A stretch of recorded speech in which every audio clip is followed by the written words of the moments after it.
Have you ever felt like what you've always known is actually very, very different than where you're actually meant to be going, where that soul calling is asking you to go towards? Well, this reading is going to be exactly that, as well as integrating in the importance of bodily awareness and honestly, that's it. But stay tuned and have fun. This is going to be a really good one. We go really deep. Hello and welcome to yet another Sacred Rhythms reading. I am so excited. Truly so excited to be here. This is someone that is near and dear to my heart. I've said this before and I will say it again, that there have been multiple times where synchronicities just kind of like she's walking through something in her own world and I'm doing the same, walking through the same exact thing in my own world. And then we meet just coincidentally, just to hang out. And then we start talking and we're like, oh my gosh, what, how? It's crazy. So this is my dear friend, Monica. I'm going to give her some floor space to share what she does. It is amazing what she does. If this is something that resonates with you, please reach out to her. Bonnie, go ahead. So I'm Monica. Thanks for that, Naomi. I'm also equally excited to be here and have this conversation with you. I started a company called Full Body Pharmacy just about a year ago, and it is a functional medicine practice. And so I look at you as a person from whatever you're experiencing in life that's bothering you. I try to find the root cause of that rather than just looking at the symptom itself and trying to treat the system, which is what most of us are used to in the current healthcare model. And so instead of that, I don't stop asking questions and researching and figuring it out until we get to what's actually causing it and then addressing it from there. So that's essentially what I do. It's awesome, y'all. I've had a little bit of taste of what she does, and it was very helpful for me whenever I got to experience some of that. And she does things deeply. She sees you deeply. She even feels you deeply. And that is why I am saying, if this resonates with you whenever you check out her page and stuff, please know that you will be seen and heard in a very deep way, probably deeper than maybe what you realize and or are comfortable with. But it's good. That's it. That's it. Yeah, Okay. thanks for I just that. want to do that little plug there. Thank you. Yes. Yes, you're welcome. Okay, so let's get into your astrology charts. You bring such a cool element to my work because it just broadens that perspective in ways that I wouldn't have known. So that's why I'm here to continue this conversation because I love it so much. Yay. Thank you. Thank you for saying that. I received that. I really do.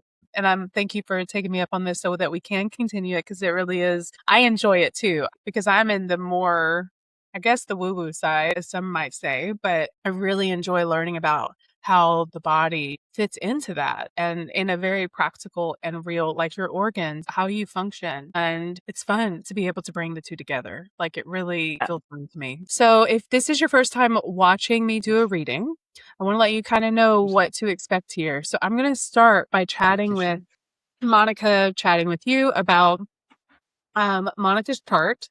And we're going to be looking at the astrology piece first, and then we're going to tag in the TCM side, the organs, afterwards. And then I'm only going to be talking about her sun, and I'm going to be talking about her rising sign and the planet that rules her rising sign and where that's sitting. Because your rising sign is, and the planet, wherever that's located, that is the energy of support. That is the energy that all of us can lean into whenever we're needing a little extra care and support, because that's what comes intrinsically to us. So those are the only two things we're going to be covering today. We're also going to be talking about at the end any significant transits that I'm noticing coming up, but I also want to honor our time. So first and foremost, this is a conversation. So we'll see where this conversation goes. Okay. So you are familiar with this chart because we have talked about this yummy chart before. Yeah. So you are a Leo sun and Aquarius rising. And you were actually born during the pericardium hour. And it's actually at the very end of the pericardium hour. And someone that is born at the very end of, that's right. I think it's technically the triple warmer, but it's like right there. It's like right there. Okay. I'm counting it as the pericardium. So So pericardium and triple warmer are two separate, not, I mean, two different spots, I mean, on the chart. y- yes, they are. And I just realized I got Okay. ahead of myself as I do because I get excited. Um, I'll show that one now too, just so we can have that visual. So the pericardium is going to be from 7 to 9, and then Oh, the yeah. triple Okay. burner is from 9 to 11. So your sun Yeah. on this chart is kind of sitting right here. Hmm. And then once again, got ahead of myself. So that's just a preview. Yeah. Apologies, everyone. I just get really excited. So in the astrology world, though, your sun is in Leo. So you are meant to be sharing your heart. You're meant to be sharing your shine and what your light. The fact that it's sitting in the sixth house is associated with your physical health. It's associated with your daily routines, your daily rhythms. And ironically, it's also, for some reason, I'm being told this, it's also connected to um, animals and just anything that incorporates your daily routines because you're daily taking care of the animal. You go for a walk at the same time, you feed them at the same time. That fits in with this house as well. It is also associated with your daily work because that is also, and that is how your health is connected here because whenever you're doing the same thing, the daily work every day, that wears down on your health or that affects your health. With it being in Leo, that is a fire sign, and that is like that creative, heart centered expression, a fire expression.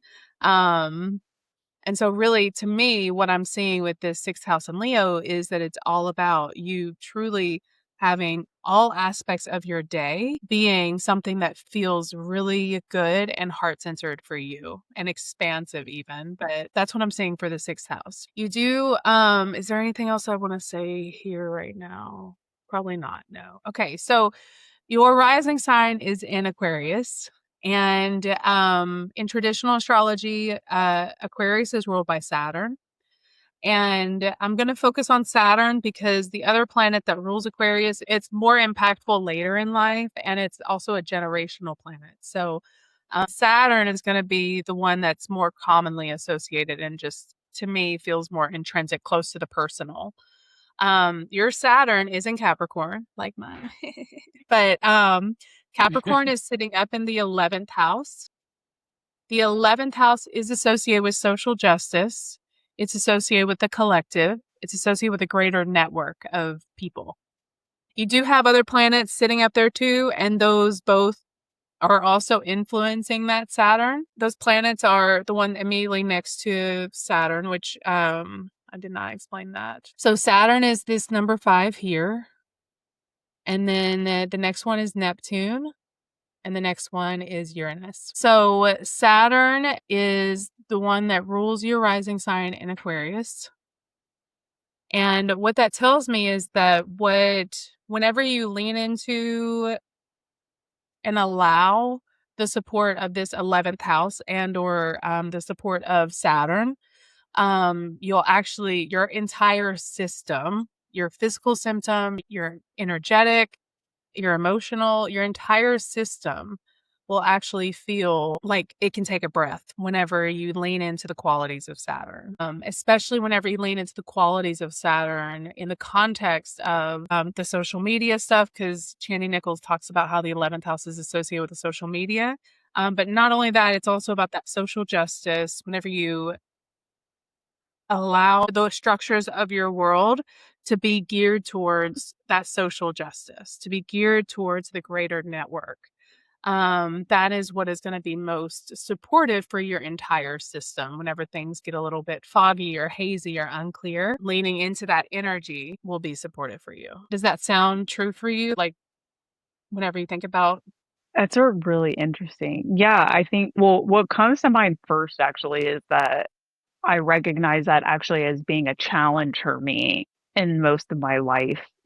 I think I'm only feel like I'm just getting a taste of that in my current life from all the, so just like 10 plus years of healing and learning about myself and becoming myself, yeah, like being more intentional about that. But as I think about that, I'm like, oh, it makes sense when I think about from my life in the past of feeling like struggling with depression so much and like a lot of sadness and how easy it was for me to kind of go to that place because I kept wanting to have the higher vision for humanity, but thought that society around me didn't support that. So I kind of just like crumbled within that system, if that makes any Mm, sense. it does. Into this, like, I hold this higher vision for healthcare and how we should be taking care of people. But when you don't see it around you on a day to day basis, working in a pharmacy, it's so easy to lose that vision, Yeah. right? And then after so many years, you just believe that it's not even true anymore. So it's when I hear you say that about me, it's like, yeah, that makes sense. And it does take a lot of work and effort to hold something that most people around you don't see. Oh, But at the same time, since stepping away from that world and having now about, 2 going on 3 years outside of that and building, like doing my own work and then building full body pharmacy has helped me come into like what you're saying is naturally sitting in my chart, of like a freaking, of course, like it would be that I would focus on if it's not good for me, it's not good for everybody thing, yeah. Yeah. and then of course vice versa, like what I have found to be beneficial for me could be beneficial for a lot of other people. Hmm. And that's what I'm coming into now. So that gives me a lot of really like it's interesting to hear that. Thank you for saying that because that actually fits. That helped remind me of a couple of things. So Saturn itself is actually a developmental planet. So for the first 30 years of one's life, you're still a child. You're taking in all of the things like how to be a human in and of itself. You're still attached to your family and their dynamics, of like, yeah, how to do life in their context. And then Saturn return occurs, and then the next level of development comes in of how do I be an adult in the world as myself. That makes sense. Yeah. And then the next level of development is probably, I mean, there's sub levels as well, but the next big one is the second Saturn return, which is around the age 60. And it's about reflecting and enjoying life. And so it's all developmentally like with a purpose to learn lessons, to release karma, to give back or whatever it is, but it's all with a purpose of who is it that I'm here to be on this planet? And Mhm. how am I here to do it? Like, whatever it is. And, the other thing that so thank you for sharing that because that helps me remember that, like, both of us are in our 30s, and so we're only in a portion of Saturn's development, right? Like, we've been at the beginning, and now the second portion is, like, coming into, like, exactly what you said of, "This is me now, and now this is starting to make sense of how I can do this in my own way." Um Yeah. Oh, that makes sense. Like I never thought about, yeah, that we're at the beginning of the new Saturn era. Like everybody talks about it with like being at the end, but I didn't think about the fact that we're at the beginning of the new one. Like that's what yeah, I didn't even think about that. I mean, and even more so for you because of where your Saturn is sitting. Your Saturn is sitting at a place. I mean, there's multiple things coming in my mind right now, but it's sitting at a place that is meant to be giving back and meant to be Mm, bigger than just you yourself. And so there is even more so of like an emphasis on exactly what you just said of like my whatever I'm here to learn, I'm here to give that as well. Like it's not just me that these lessons are meant for. Um and that's exactly what I'm seeing with that. Too, just as a reflection. Um and there was something else with this. I just think that's so cool like that you were able to share everything you just shared and I'm able to like see that this is actually like what you're meant to be leaning into and your mind is already leaning into it. And I just think yeah, that's so cool. it is cool. It is. I know. It's very cool. So the other piece that came up through me whenever you shared that was something that I like to look at, and I've mentioned to you before, but your South Node is in Leo. And so what that tells me, so the South Node is about our past, it's about our karma, it's about things that we need to let go of. And there's also gifts in there too. Those gifts support us to come into our North Node, which yours is in Aquarius. So the south node itself is not on the chart, but the north node is. So the north node is sitting right here, and the south node is always at the same exact place, just on the opposite end. So it's always hard for my brain for some reason to go to the exact opposite. So it's probably sitting right around here, where Yeah. south node is. And hopefully I did that right. I always get a little like my brain for some reason. But either way, so what that tells me based off of like what you were also sharing of, your daily work was in a pharmacy and you were seeing all of like you held this vision and your real life was not reflecting that. Yeah. And so I was reminded in that moment of that's the South Node. Like there's something about like you being able to see, like especially with that Aquarius North Node, that is your soul calling. That is like with anyone's North Node, it's your soul calling and pulling you towards something else. And while you're in your shit, whatever that shit is, and it sounds like for you, it was your daily work. Like you had this desire, this clear vision of what it could be, but the South Node and your daily life was kind of showing something historical and that was familiar to you, but also quite not meant for you. It just makes so much sense because, like, I'm actually a third generation pharmacist. I don't know if I've told you about that, if I've said that to you before. Yeah. Yeah, like my grandmother on my mom's side and my mom and me, all three were pharmacists. And so it's so interesting to hear you say that. It's like, talk about familiarity. Like going into pharmacy was so familiar and learning it was so familiar and all of that stuff. And somewhat came a bit naturally to me, but the day to day, like what you're was saying of like actually doing that work was like, I describe at the time, I used to describe it as so soul crushing. Like it was just so soul crushing. And I thought I would never get out. Like the feeling of like, I'm never going to get out of here, like feeling. And that ended up just closing in on me, of course, over time. And so it's so lovely to like have you reflect this to me of like, oh yeah, you're right. Like the South, I was totally sitting in the South Node. I used to describe so much incongruence. Like that's the word I use a lot to describe like how that felt of what you're describing of like the soul trying to move from the South Node to the North, like Yes. when you're back all the way down south, it just like it felt so incongruent. Like my soul wanted to say something else, but my body and my life and my actions, like you're saying, were so not on the same page at that time. And everything that happened, like now you're helping me reflect that everything, all the series of events that happened to get me out of that workplace and all the other things outside of that happened to get me to where I am today was like honestly a miracle. Honestly, a straight up miracle of like getting me to move towards like the actual soul's, I don't want to say calling, but like the shift that the soul wanted to make. Yeah. And it's that vision that you had too. I look at it as that at least.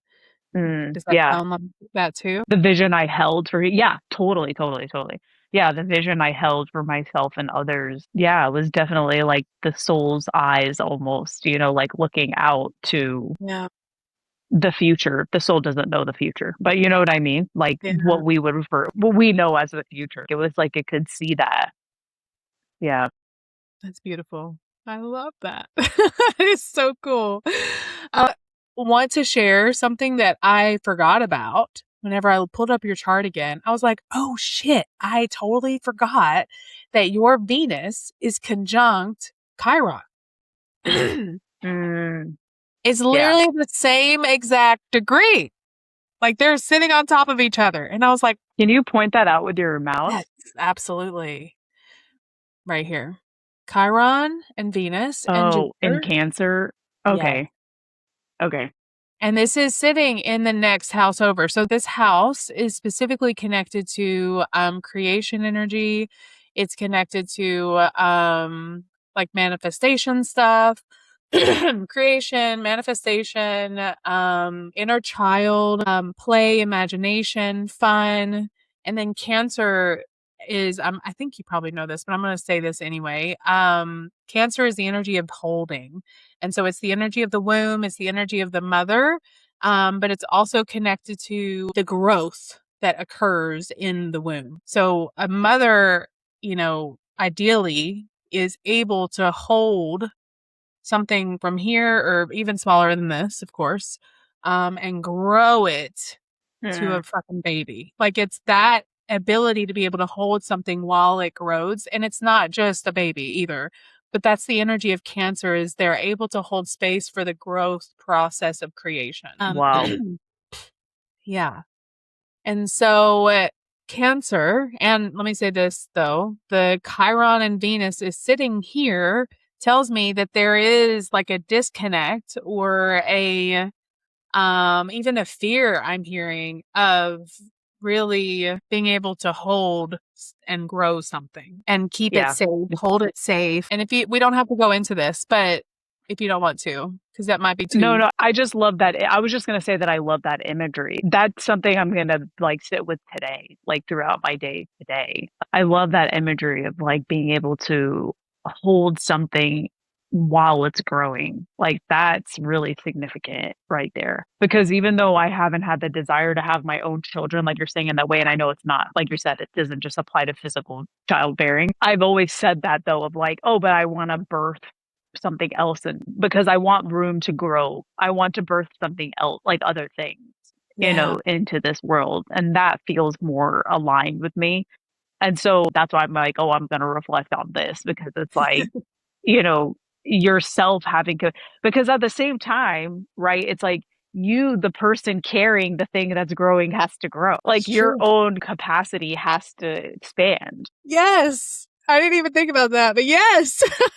Right? Like just like using the same example of like a mother's belly getting big and huge and massive and it just continues until we all describe her as like, dude, she's about to pop. You know what I'm saying? Like we all say it like that, because you're just like, what in the world? How did the skin even stretch that far?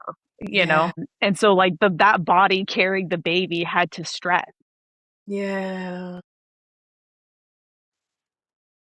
I love that. Oh, man, Oh, just apply that to parallel that to anything. It's just like, whoa. and the other piece that I want to add to that's coming through now is that it's divinely orchestrated too. So we all know that it's going to happen, but there's no force in it.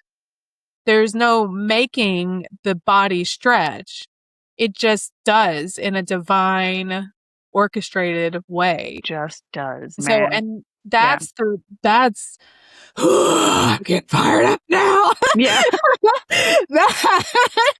That is the key to that fifth house too, I think, personally. I mean, I think there's other stuff to it too, like that I haven't said yet, like all of the elements. So whenever we bring in the Chinese medicine side to this, there are elements that go into the creative process that is necessary. So, yeah, but I also do believe that there is a divine unfolding that is outside of our physical human nature that we are meant to work with in our expansion as we create with God or with whatever it is, universe, life itself, life force, chi.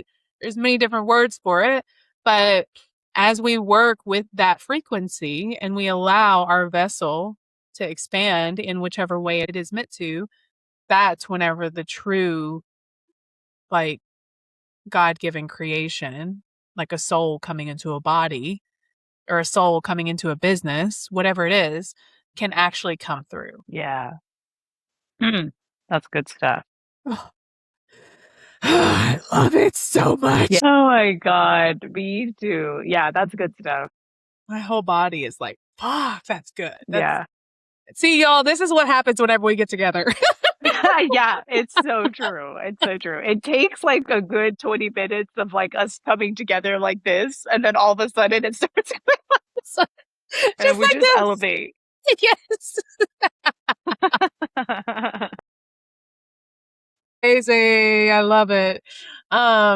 Okay, cool. So those were the main things I wanted to cover for your astrology chart. Do you have anything that you have questions about? Anything that you want to cover before we move to the Chinese medicine side? No, actually, I think I'm good there. Yeah.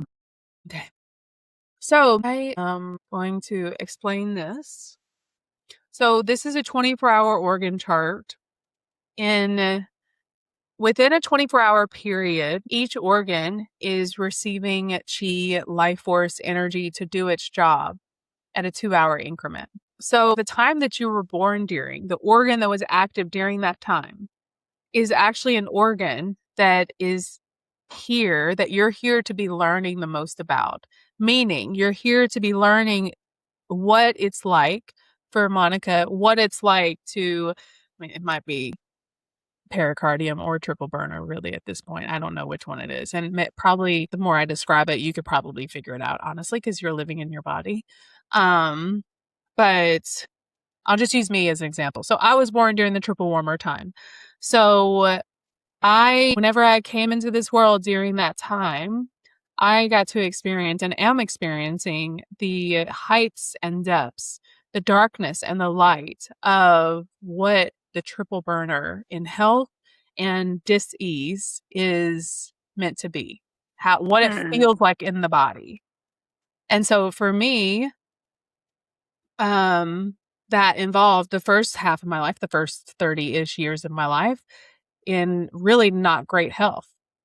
And now we're in the beginning of the next half, and now I can feel that my health is coming back online, and my light's coming online, my creative abilities coming online, my yumminess is coming online. So literally that is what's coming online. So I don't know what the future holds, but I do know that every organ has a spectrum and of health and not health, like imbalance is what they call it, I think. And it also is layered with emotions and the spiritual quality and then the physical quality too. mhm. Um, so Monica, if you were so like I look at this, I'm leaning towards pericardium, but it very well could be triple burner as well. So the description, can you read what the description says, or do you want me I'm to? reading it now. Yeah, pericardium protection, light reading, sex, self-love, and triple warmer, endocrine and metabolic balancing, and getting sleepy.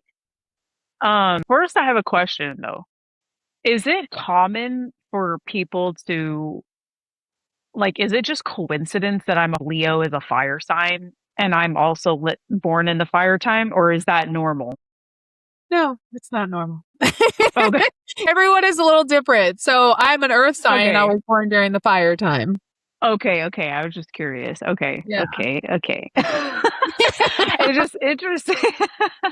It's interesting because, to me, I'm feeling like a message of there's a learning of balancing, right? So that's a lot of fire. You know what I'm saying? So it's like you said, the triple warmer, the way I'm not well versed in TCM, but from what I have heard, it's like the triple warmer needs to be balanced. You don't want it to, the way I've heard it described is like a thermostat.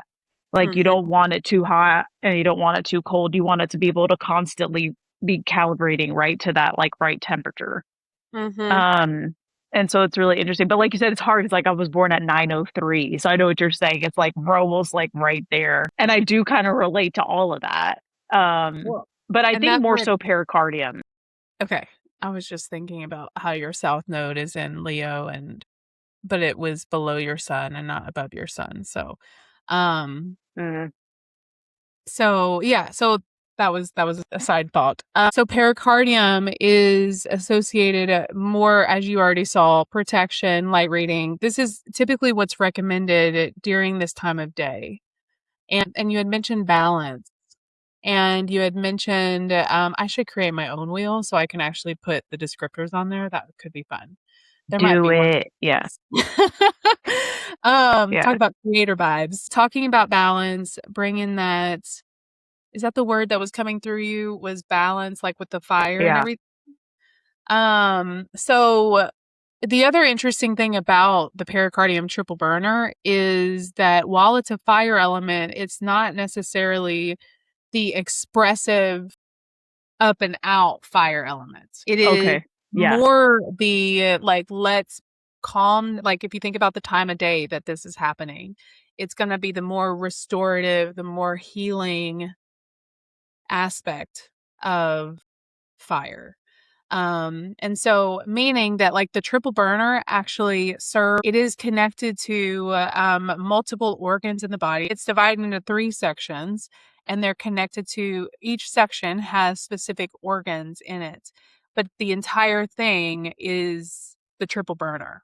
because they're communicating with each other.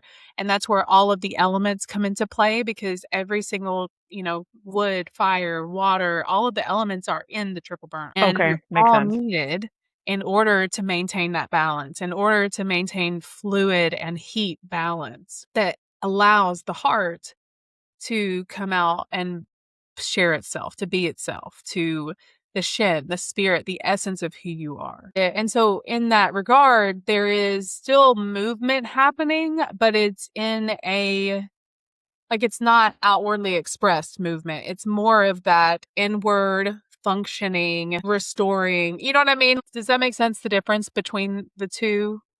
Totally. I'm seeing it as the difference between like a wood burning stove or one of those like old, like, or even just a small campfire, right? Like to like, for the sake of like warmth and nourishment rather than like a freaking blowtorch, or Yeah. say like a wildfire, the Yeah. way we're thinking about like that. I see it like the difference of that. Yeah.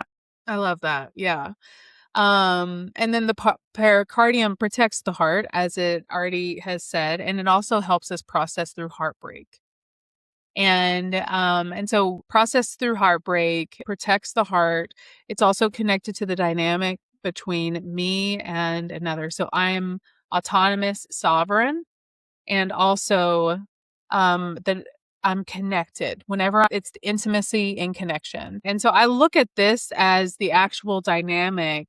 So it's not just with people, but it's just you bringing your independent individual self in connection with something else, whether it's your money, whether it's your pets, whether it's your work, whether it's whatever, it's your daily routines that you're bringing yourself to this other thing. And it's that dynamic of me and another, and me sharing my heart, or me taking care of my heart, protecting my heart, or honoring my heart. This is where that self-love comes in. Like in my day to day, how am I serving my heart by maintaining, helping take care of my needs, and also maintaining connection, having connection with life itself. Yeah. All of those things I'm reflecting on as challenges I had in my first 30 years of life. Mm, The challenge of the balance of connection, like you're saying, mhm. like staying a sovereign person and still having connection.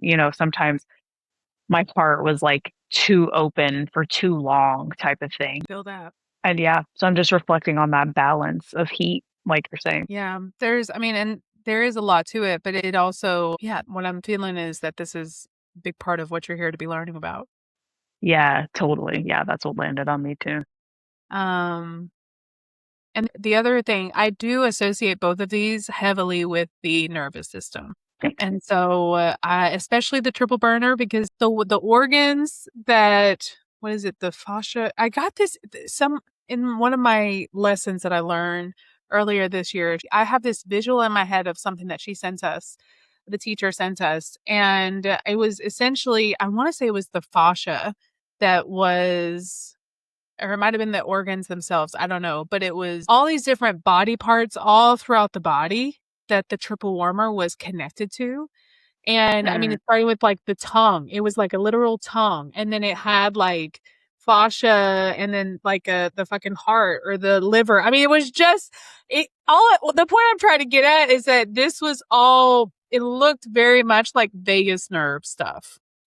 Okay, okay. Yeah, And because yeah. it's connected to all the parts all the way down the body. And so in my brain, because of that picture, I actually have the triple burner connected with the vagus nerve, and being able to maintain that balance. I mean, that's what the vagus nerve is there for, right? Like, I was gonna say, I mean, it even makes sense from an anatomical perspective, as you're saying, of like the triple burner. I don't know where it's like, is there a physical place in the body that it starts? It starts like it's like here, and then below, right?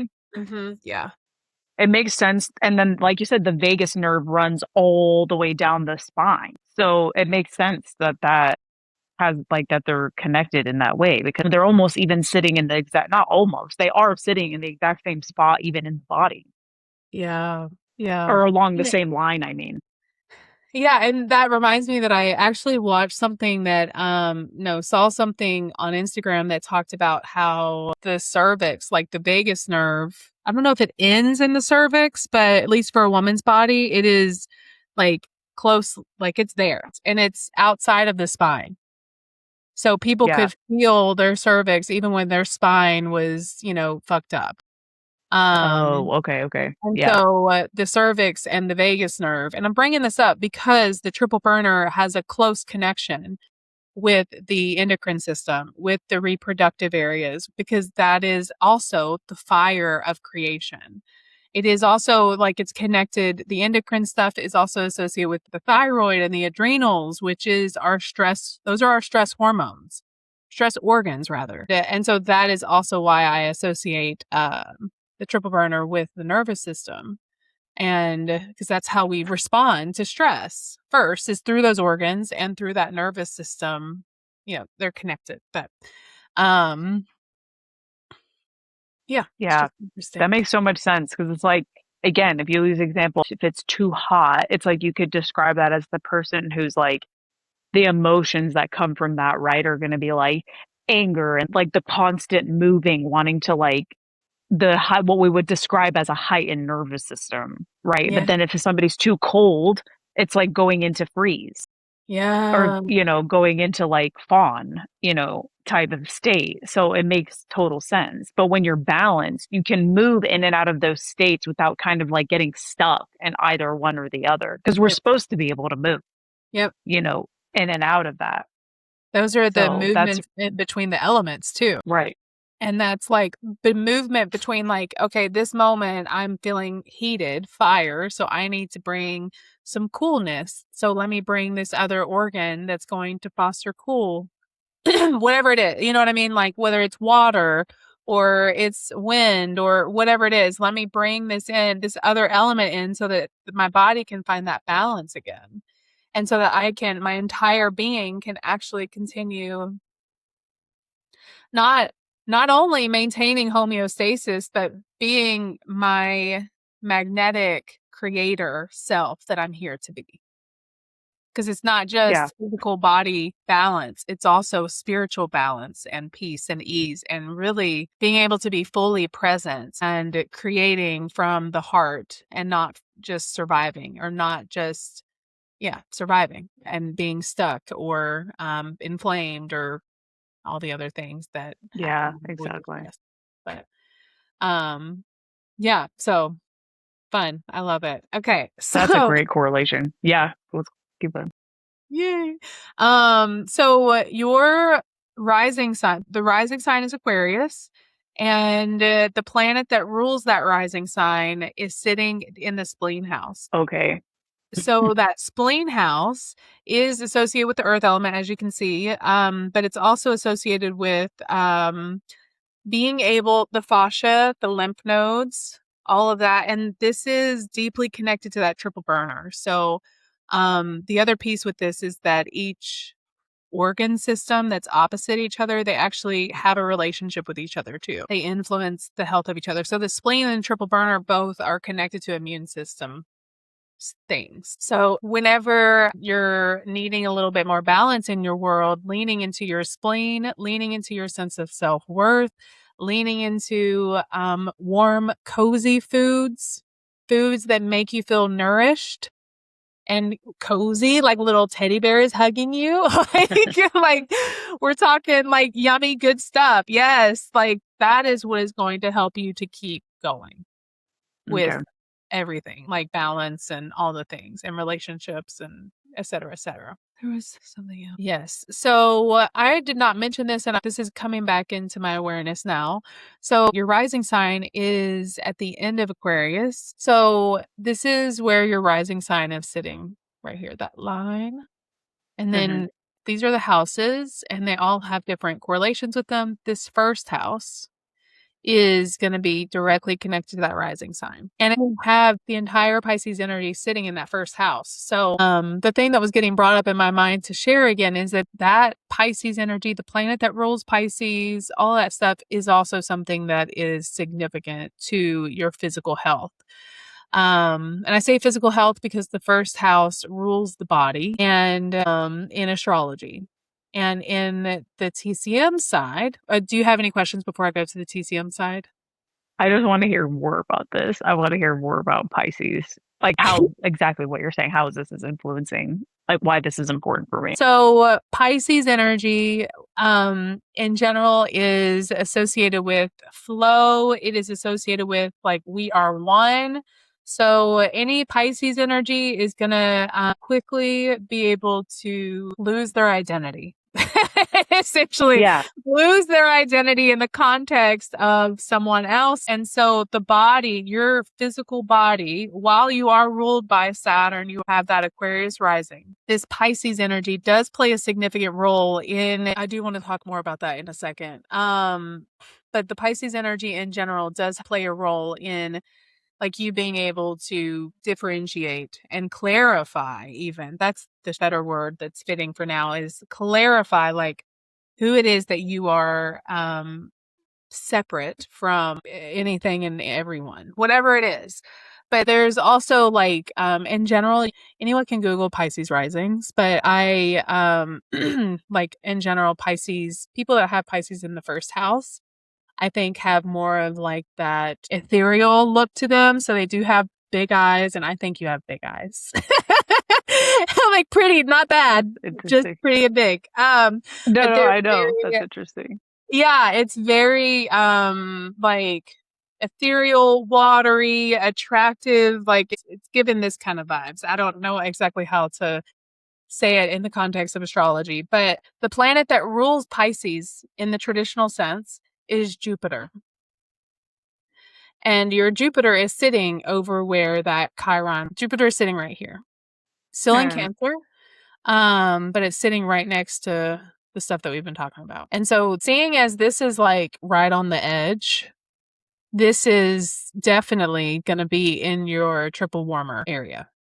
So there is something definitely connected to that Cancer creation energy, all the stuff that we've already talked about, the fear or the insecurity or something with creation, and being able to feel that in the body, come into the body with that ability.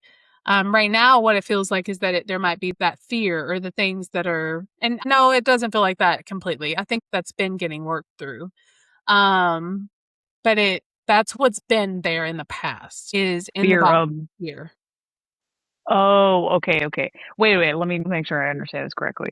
So the fear has been in the past, or like you said, working through it, of like the fear of like being in a physical body with those attributes of those planets in Cancer. Am I understanding that I would say correctly? so, yeah. There's something about being fear in the body and with those aspects of Cancer, yeah.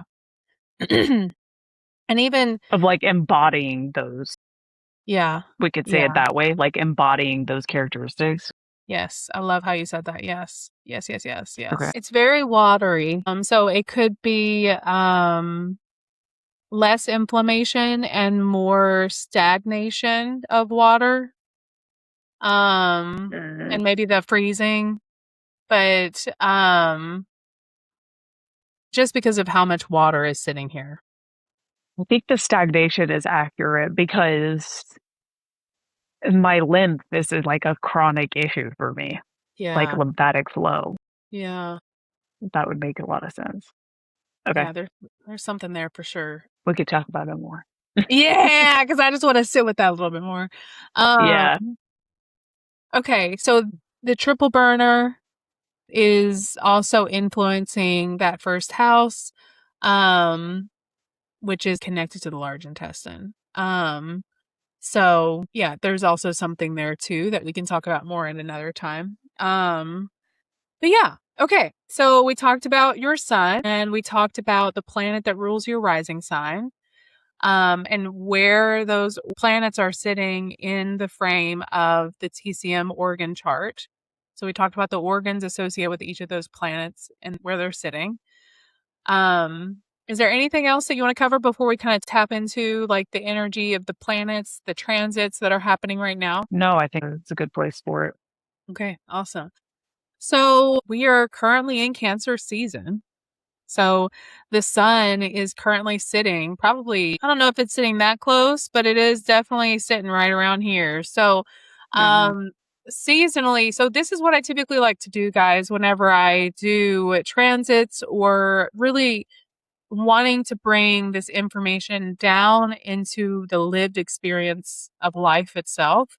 I focus on what season are we sitting in right now and how does your body remember this season and how can this chart support the memories of the body and the experience of the season that we're living in right now. So right now we're in Cancer season and once again, so the sun is probably sitting right around here. So do you have, Monica, like memories of how this time of year has been for you in the past? Like, have there ever been any significant events, whether physically or even, I would say, even emotionally, given that all the water stuff that we're talking about? Not necessarily. I mean, the only things coming to mind are like, like this is summer break, like as a kid, you're not in school. So that's Mhm. kind of what's coming up for me. And I grew up in Georgia, so it was like super hot. So going to the beach and stuff during this time would have been really common. Being around water during this time would have been really common. Mm. So that's what comes up for me. Did you enjoy going to the beach? Did you enjoy Oh yeah, going, yeah. having I summer love break it. and stuff? I still do. Yeah, I still do love it. And as you know, like I lived a year in Puerto Rico before I moved here to Tennessee, and that was just like so much medicine for me. Living Mm, on an island was so much medicine. I love that. So, yeah. So, so it sounds like summertime has always been like a healing time for you. Yeah, I guess you could say it that way. Yeah. And this time has always also felt like a build up to like my birthday coming up like in August, where Yeah. like that's when I feel like this always feels like a build up of energy for me in this time. Not there at yet, but like the build up of it. I love that. That's awesome. That Yeah. makes me really curious about like the yeah, there I love that. There's something there too, 'cause yeah, but I don't know what it is, but there is something there of just like the buildup of you coming to shine. And like what is in that buildup is the really good feelings, the activity, the movements, and even once again, like getting to be in places that you enjoy being in. Yeah. Yeah, I love that. So, as we go further into July, we're going to be transitioning into Leo season, and there are also going to be the nodes of the moon are going to be shifting. So, the nodes are currently at the end of Virgo. The south node is currently sitting right around here, and the north node is currently sitting right around here. Okay. So, right around the end of July, they will be shifting into the north node will be shifting into Aquarius, and the south node will be shifting into Leo.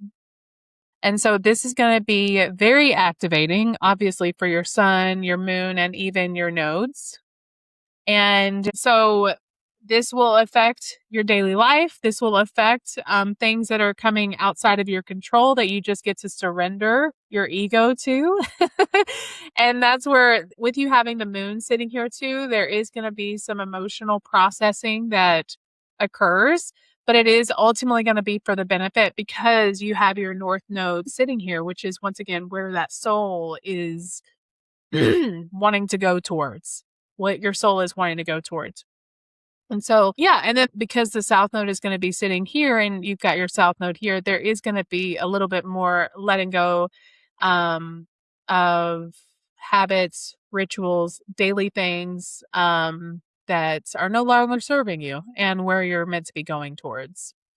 Right now, the final thing that I'll just say, and there's, of course, probably a lot more, but this will be good for now. We also have Jupiter that has just left Cancer and is entering into Chiron, into Leo. And yeah, I did know that. And so that's really big, expansive energy as well to amplify not only your shine, but also to amplify like the things that we all are meant to be letting go of, especially once we get into the end of July and your birthday time. Yes. Um, So you're telling me I'm right on time with letting go of some old habits that I've had that I'm yes. letting go of. Okay. Yes, I was saying that. I was literally thinking that. I was like, "Oh, how funny, how ironic." Because whenever I was saying that, I wasn't thinking. You know what I mean? Like, Yeah. It's perfect timing. That's awesome. Perfect timing. Okay. Do you have any final thoughts, any questions before I close this sharing out? No, this is always, every time you dive into this with me, it's always so helpful to just like I said, tie things in together with just the body knowledge that I have and medicine and all that kind of stuff. It just, like I said at the beginning, continues to delight me how everything is aligned and connected and saying the same theme, but just on the multi-dimensional layers of who we are. And so, like, this is why we need each other to like explain that from different perspectives, because then Yes. it just creates the whole circle. It completes this, all of us complete the circle. That's So, right. That's right. yeah, so I love that. hopeful. So good. So good. Well, Yay. you guys, yes, you guys, thank you for joining us. And if you have any questions, feel free to reply in the comments and be sure to check Monica out. Moni out. Until next time, but don't call her that. That's just for me. Until next time, have a great day.